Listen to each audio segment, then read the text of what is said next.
नमस्कार। आज हम कुंडली के अनफा योग के बारे में चर्चा करेंगे। अनफा योग ज्योतिष का शुभ योग है। किसी भी कुंडली में चंद्रमा से 12वें भाव में सूर्य को छोड़कर यदि कोई ग्रह स्थित है तो अनफा योग बनता है। राहु और केतु की गणना इस योग में नहीं की जाती है। चंद्रमा के 12वें भाव में सूर्य के अतिरिक्त कोई एक ग्रह हो या कई ग्रह हों तब योग बनता है। इस योग से जातक के अंग गठीले, मुखाकृति आकर्षक और जातक प्रसिद्ध, नम्र, उदार, आत्मसम्मानित, कपड़ों तथा मनोरंजन का प्रेमी होता है। जीवन के अंतिम समय में जातक त्यागी और सन्यासी बनता है। 12वें भाव का संबंध मोक्ष या त्याग से है।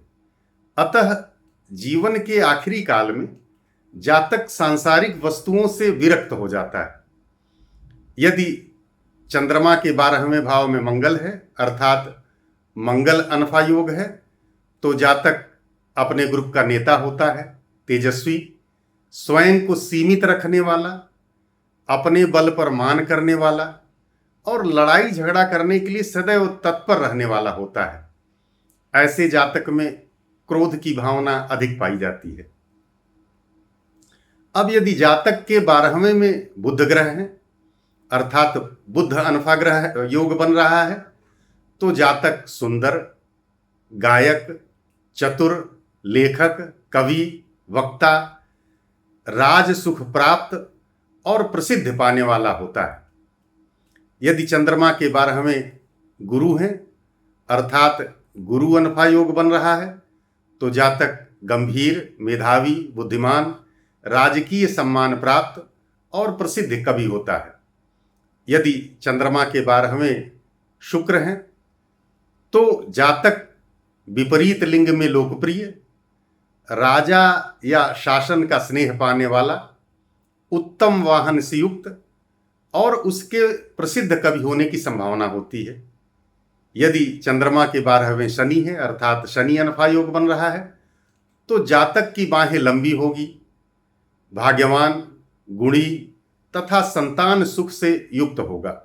अनफा योग के अंतर्गत जन्मे व्यक्ति नीतिपरक, बातचीत में समझाने वाले तथा भोजन और वस्त्र की कदर करने वाले, स्त्रियों को समझने वाले, साथ ही आकर्षक तन का अपने पुनरावलोकन करके अपनी बढ़ती उम्र को नकारने वाले होते हैं।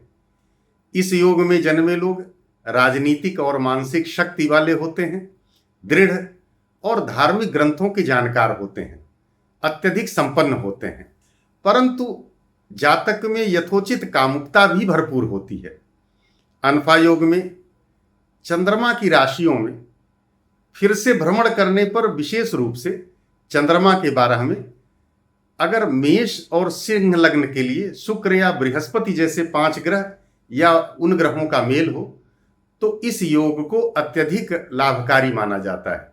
परंतु तुला लग्न में चंद्रमा से कन्या राशि में 12वें भाव में शुक्र जैसे कमजोर ग्रह यदि हों तो ऐसे कारण उत्पन्न होते हैं जिसके परिणाम स्वरूप वर्तमान परिस्थितियों और लंबी उम्र और कल्याण से संबंधित वास्तविक संतुष्टि के मार्ग के लिए अनुचित दिशा का कारण बनता है।